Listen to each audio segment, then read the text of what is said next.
Hey everyone, it's Nikki and welcome back to the final installment of Sonic Month, a mini-series I've been doing this June on my kind of bigger series Furry reviews. Today I'm going to be talking about Team Sonic Racing Overdrive. Team Sonic Racing Overdrive is a two-part animated series created by Sega, Neko Productions, and written and directed by Tyson Hess. And the first episode was released on March 16th, 2019. The shorts were produced as promotion for the racing game Team Sonic Racing, and follow Team Sonic, which is comprised of Sonic, Knuckles, and Tails, Team Rose, which is comprised of Amy, Big the Cat, and some Chow, and Team Dark, which is comprised of Shadow, Rouge, and Omega, as they duke it out on the racetrack. So before I started talking about the technical elements of these shorts, I wanted to first talk about some of my favorite things. I want to just start off by saying I really enjoyed the art style behind these shorts. I'll get more into that later, but I think that the art style is reminiscent of the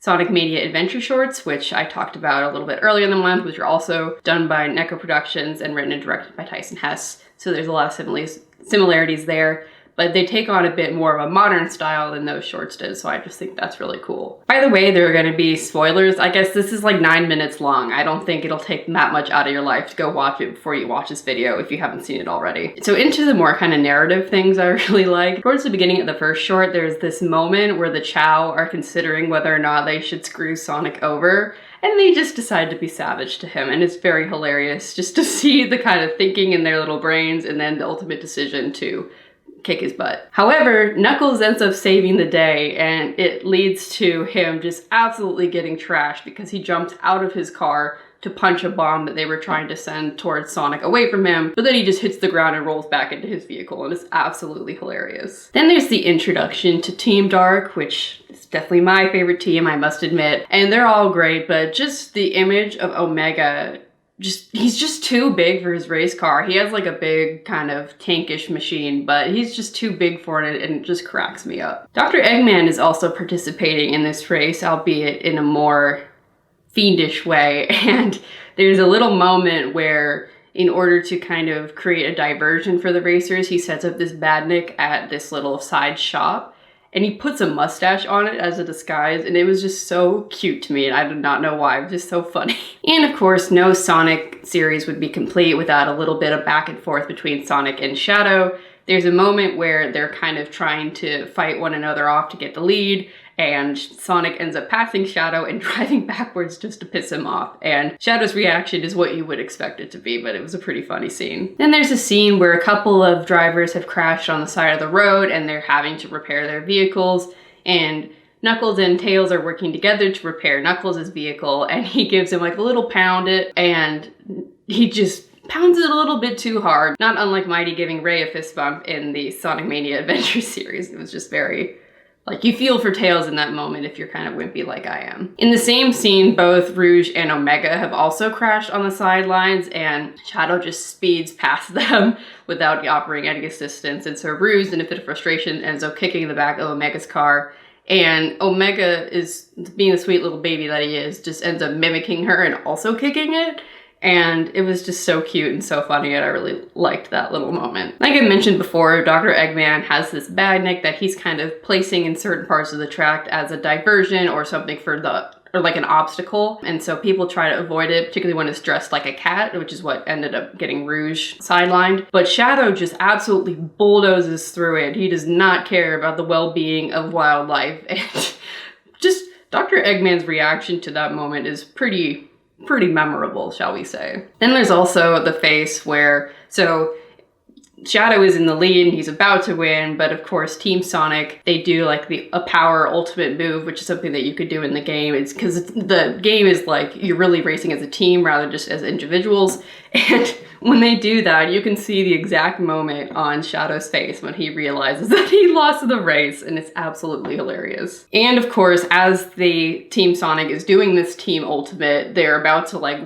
basically blast Shadow off the map, and rather than deal with that, he just chaos controls out of the car gets flown off into space, and then he returns walking at the exact same speed as the car. It is just the funniest animation, just his face, the way his legs move, it's just beautifully done. Masterful work. And that moment has some relevance for the ending, because after Team Sonic wins and Eggman tries to steal the trophy from them.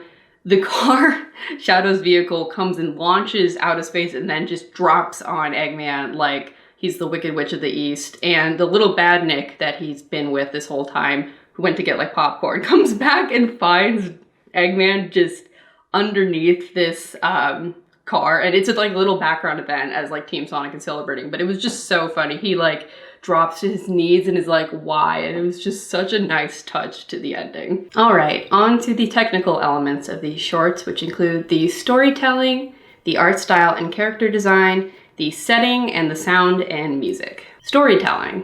Like the Sonic Mania adventure shorts that I kept mentioning earlier, this series does a really great job at telling a story solidly without dialogue. Although the story of like a couple people racing each other is pretty easy to depict without dialogue. Honestly, I think adding dialogue would just make it more hard to follow, but I digress. The characters' personalities and motivations throughout these shorts are very easy to ascertain, and there are a lot of funny moments because of their personalities and their motivations. I think my favorite character is definitely Shadow. I feel like I mentioned him a ton in my favorite moments section, but he just has so many little things that are funny, but also just kind of like, oh my god, that's Shadow, and you just gotta love it. I also like the other members of Team Dark. Rouge has some pretty funny moments, as does Omega, which I mentioned earlier.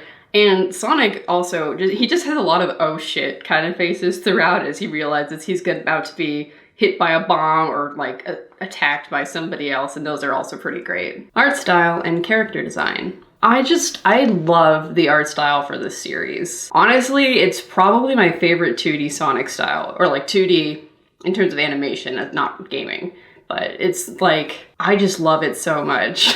They are a really vibrant blend of 2D and 3D animation, all the carts and stuff, and Omega are done with cel-shaded 3D animation, whereas I'm pretty sure most of the other characters aren't done in a like more traditional 2D style. It might have been like puppet animation, I'm not super familiar, but it's like a really good looking 2D style. These characters are really expressive, particularly Sonic, as I was mentioning earlier, with his funny faces, but all of them, they just have really good expressions and movement. I feel like these shorts do a really good job of blending the kind of classic Sonic style that you see with like Sonic CD or Sonic Mania Adventures, but also taking in aspects of the kind of modern Sonic, like from Sonic X and like the box art from Sonic Adventure and that kind of stuff. I think they just really mesh those two styles well. And there's also a little bit of influence, I think, from the comics, particularly like IDW comics. I just think it looks great, and I would love an animated series that looked like this, but we're probably not gonna get it. Setting. Along with the character designs and general animation I was just talking about earlier, I feel like the backgrounds and scenery work well in this series. It's kind of hard to notice the backgrounds and like the setting of the story as everything is just zipping by the characters as they're racing,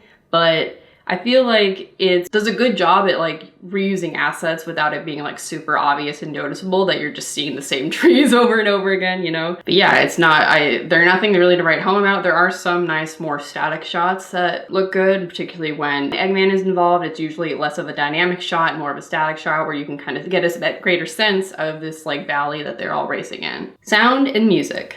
I love the music in this series. I feel like I say that basically about everything Sonic that I've seen so far. I especially love how there are several different tracks that contrast with one another at certain times. For instance, there's the segment where Big is trying to cross the road to get to this little froggy shop, and you have this kind of rock, it's like, I don't know what to call it, like country rock, it's a soft rock, that contrasts greatly with Shadow and Sonic kind of duking it out to this more hard rock music, and then it just cuts back between those two sounds as well as kind of like silence or like the sounds of the forest, and it has like great comedic timing in that regard. And I don't know, I like the music. I think that it works well. I also really like the sound effects, particularly when characters are kind of making certain expressions. This series didn't use music and sound effects as much as the Sonic Mania Adventures shorts did to kind of convey character movement and emotion, but when it did, I think it did a really good job. So I'm thinking of comparisons that these shorts have with other media. Obviously, these are promotional shorts for the Sonic racing game, so I don't know, it's similar to Mario Kart, Wacky Races, Speed Racer. I don't really watch stuff that involves these kind of like go-kart races, although I did watch some Wacky Races growing up because I watched a lot of